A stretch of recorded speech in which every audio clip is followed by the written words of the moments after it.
Hola, saludos a todos.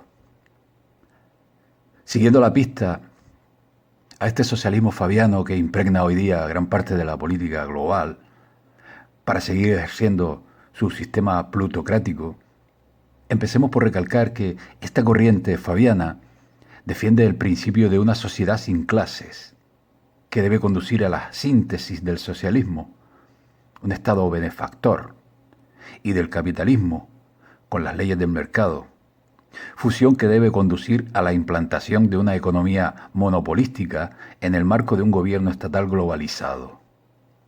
De hecho, George Bernard Shaw llegó a decir que, bajo el socialismo, a usted no se le permitirá ser pobre. Usted sería alimentado por la fuerza, para vestirle, presentable, enseñado y empleado, te guste o no. Si se descubriera, añadía Shaw, que usted no tiene carácter y la industria no ve lo suficiente para merecer la pena todo este problema, posiblemente podría ser ejecutado de una manera bondadosa. Pero mientras que se les permita vivir, usted tendrá que vivir bien el último estado de la niñera, sin voluntad ni derecho a elegir libre, porque son propiedad de las élites y se desecha cuando usted ya no sea útil. Este era el pensamiento de la sociedad fabiana. Es esencial entender que desde la época de Karl Marx, todas las ramas del socialismo han visto la democracia no como un fin en sí misma, sino simplemente como un medio para lograr el socialismo, que se describe invariablemente como un sistema autoritario y centralizado. De hecho, el marxismo y los sistemas derivados como el marxismo-leninismo en realidad consideran la democracia como antitética al socialismo, que se conoce como dictadura. Por ejemplo, la dictadura del proletariado o la dictadura del Partido Socialista gobernante, que supuestamente representa a la clase trabajadora sobre otras clases. En consecuencia, Marx y Engels pidieron a sus compañeros socialistas en Alemania que se aliaran con los demócratas liberales para desalojar a los conservadores del poder y luego volverse contra sus antiguos aliados, incluso por la fuerza de las armas, para establecer el socialismo. Tal como se expuso en el discurso del Comité Central de la Liga Comunista en marzo de 1850. Del mismo modo, Lenin, en su folleto El Estado y la Revolución, del año 1917, hizo todo lo posible para descartar la democracia como una fase temporal y prescindible en la transición del capitalismo al comunismo. Lenin escribió que la democracia es de gran importancia para la clase obrera en su lucha por la libertad contra los capitalistas.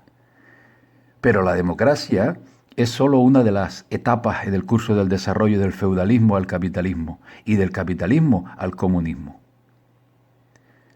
Como en el marxismo se creía que la democracia en el leninismo era una característica del Estado capitalista que se volvería innecesaria en la sociedad socialista. Al ser menos francos que los socialistas continentales, los fabianos eran naturalmente mucho más cuidadosos en su idioma.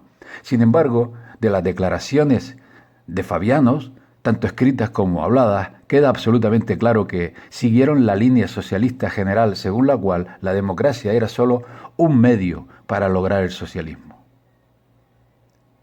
El primer manifiesto electoral de los fabianos para el Partido Laborista, escrito por Bernard Shaw y por Webb, preveía un gobierno dirigido por un cuerpo de expertos en lugar de políticos.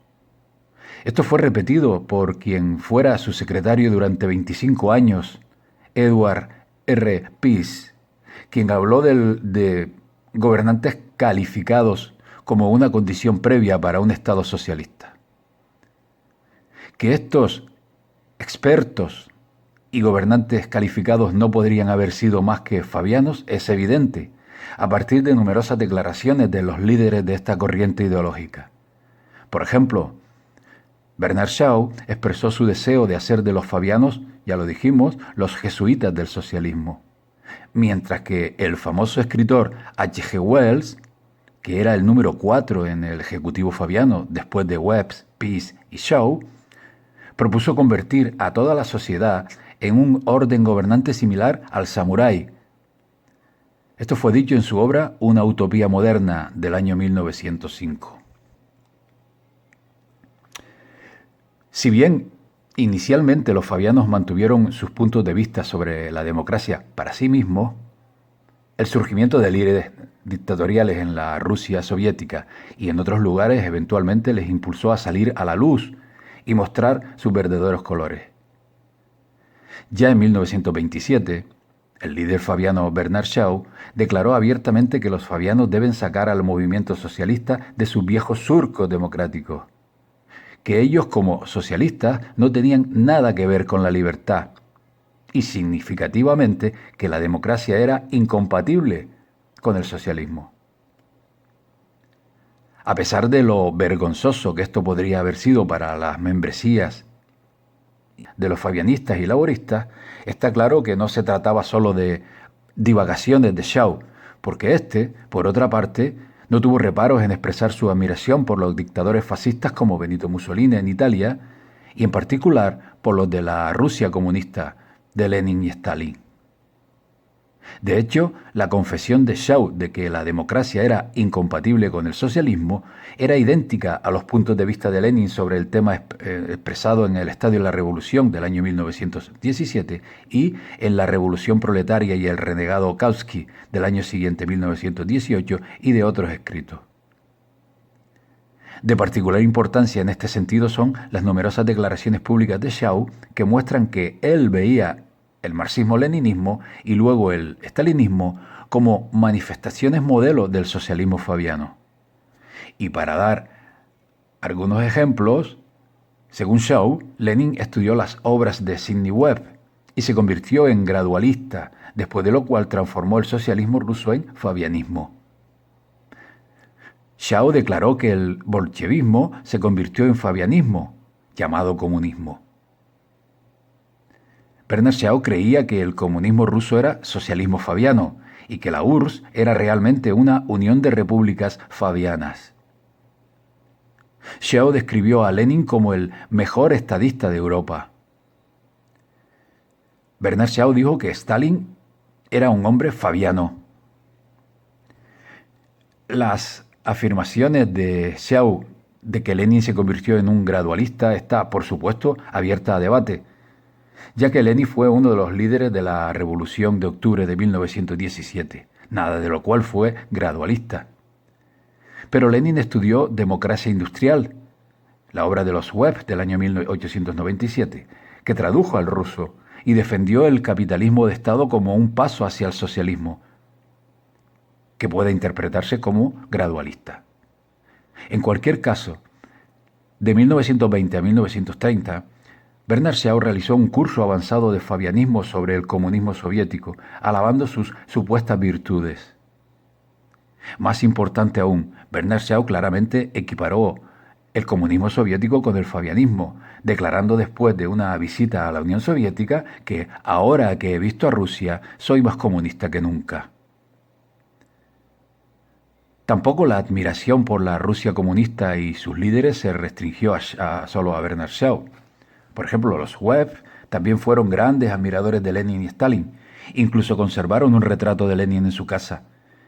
Y en el año 1931 siguieron a Shaw en una visita a Stalin. A su regreso, escribieron un documento de propaganda masiva de 2 volúmenes para la Rusia stalinista titulado Comunismo Soviético, una nueva civilización, del año 1935. El libro de los Webb se promocionó en todo el país y más allá a través de conjuntos fabianos como el influyente Left's Book Club y por fabianos destacados como el sobrino de Beatrice Webb, Stafford Cripps, un notorio stalinista. Sin embargo, a pesar de su lealtad a la Rusia stalinista, o debido a ella, Webb fue nombrada presidenta de la Sociedad Fabiana en 1939, seguida de su sobrino en el año 1951. Otros fabianos destacados que hicieron visitas a la Rusia stalinista incluyeron a Margaret Kuhl, quien más tarde se convirtió en secretaria honoraria y presidenta de la Sociedad Fabiana, y John Parker, que realizó giras de la Sociedad Fabiana y visitas educativas a Rusia desde 1932 hasta los años 60, periodo durante el cual se desempeñó como secretario general y posterior presidente de la Sociedad Fabiana. Parker también escribió su propio libro prosoviético titulado 42 días en la Unión Soviética, en el año 1946. En un giro interesante de la historia, emerge que las conexiones de la Sociedad Fabiana con Lenin y su camarilla se remontan mucho antes de la Revolución. Joseph Fels, miembro de la Fabian Society, un rico fabricante de jabón y amigo cercano de Webb y Shaw, había otorgado un préstamo de 1.700 libras, además de dinero de bolsillo en la suma de un soberano de oro, por delegado a Lenin, a Trotsky y a su partido laborista, luego Partido Comunista, durante su conferencia de Londres en el año 1907. En general, el respaldo de la dictadura por parte de los líderes fabianos, tanto en teoría como en práctica, se vuelve indiscutible. Y es de esta manera como vamos entendiendo que esta inicial idea de unir las corrientes capitalistas y comunistas o socialistas se venía fraguando ya desde esta época. Pues bien, amigos, esto es todo. Hasta pronto. Saludos a todos.